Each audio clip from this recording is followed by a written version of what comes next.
El testimonio de Paulina Macida, la representante de las víctimas ante la Corte Penal Internacional en el marco de lo que fue la segunda audiencia de apelaciones que se está realizando en La Haya, en los Países Bajos, en lo que es el avance de la investigación contra el régimen de Nicolás Maduro por violaciones a los derechos humanos, en el intento que está haciendo con esta apelación que ha presentado el régimen de que no continúe este proceso en La Haya y de que esto pueda ser resuelto por la justicia venezolana. Difícil que si esto sigue con los cauces de la justicia venezolana pueda haber un solo responsable de estos crímenes. Para analizar y que nos cuente un poco qué es lo que viene ocurriendo allí en La Haya, está Luis Díaz en comunicación con nosotros. Luis es periodista, es venezolano, ha sido víctima de desaparición, de tortura, de buena parte de los horrores que ha cometido el régimen venezolano e insisto, está allí en La Haya. Luis, ¿cómo le va? Lo saluda aquí Darío Misraji.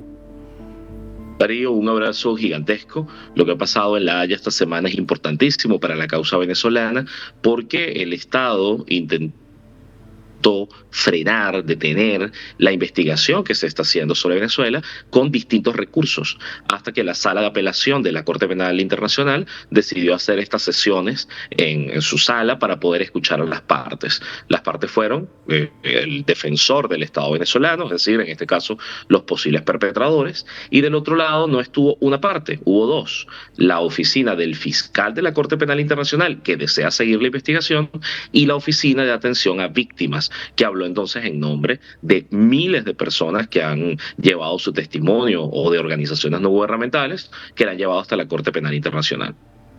Luis, ¿y qué conclusiones se pueden sacar de lo que fueron estos encuentros?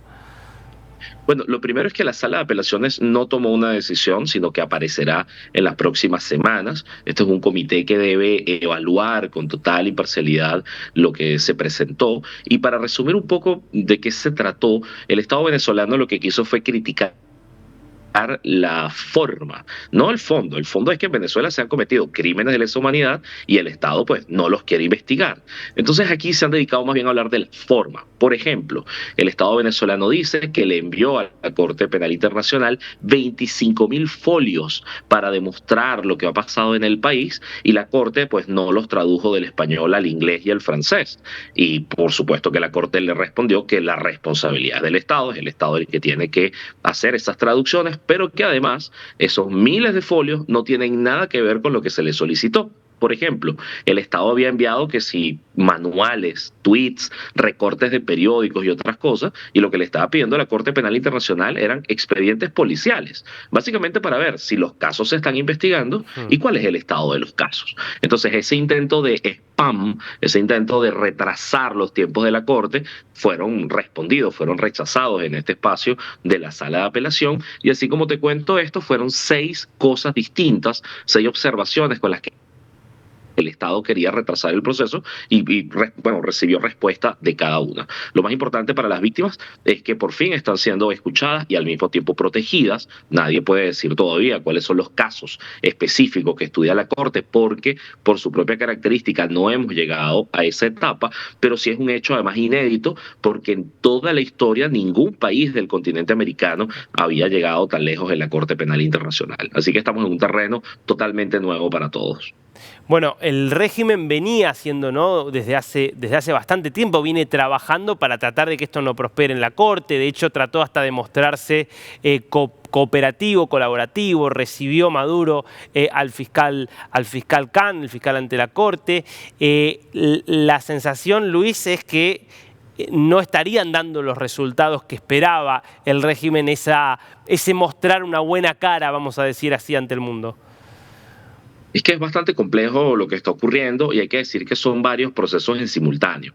Una cosa es que la Corte Penal Internacional investigue los crímenes de lesa humanidad cometidos en Venezuela. Eso tiene varias partes. Por ejemplo, si se cometieron, o en segundo lugar, si se van a juzgar dentro de Venezuela o no. Y esas dos partes ya las superamos. Es decir, ya al pasar la fase preliminar, queda claro que en Venezuela no se puede y no se quiere juzgar. Entonces se activa la Corte. Esa parte ya la pasamos. Pero en paralelo, el Estado venezolano suscribió el Estatuto de Roma, que es la base de la Corte Penal. Y eso significa que ahora lo que firmó el fiscal con Maduro hace un par de años, Venezuela pasaría a tener una oficina del fiscal de la Corte Penal.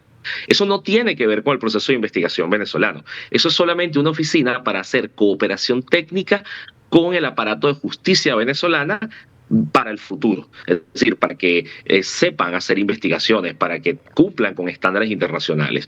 Debo decir, Darío, para quienes nos escuchan fuera de Venezuela, que no solamente se acumularon los casos de torturas y desapariciones y centros clandestinos y asesinatos, ejecuciones. En Venezuela se cometen cosas horrorosas, sino que además no se trata solamente de la policía o los mecanismos de inteligencia, sino que también los fiscales, los jueces y los funcionarios del aparato de justicia se encargan de garantizar la impunidad a estos crímenes. Es decir, son también parte del aparato represor. Entonces, lo que busca el fiscal es que el Estado vaya saneándose a su manera, pero un proceso no va a retrasar al otro. Entonces, la Corte entra en un periodo muy intenso porque ahora le toca seguir investigando hasta que defina exactamente cuáles son los casos con los que va a trabajar. No va a resolver los miles de casos acumulados, pero puede tomar algunos que sean muy importantes porque la cadena de mando toca a las personas responsables de la mayoría de los demás crímenes.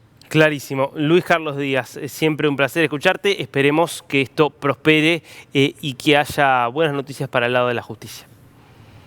Muchísimas gracias a ustedes.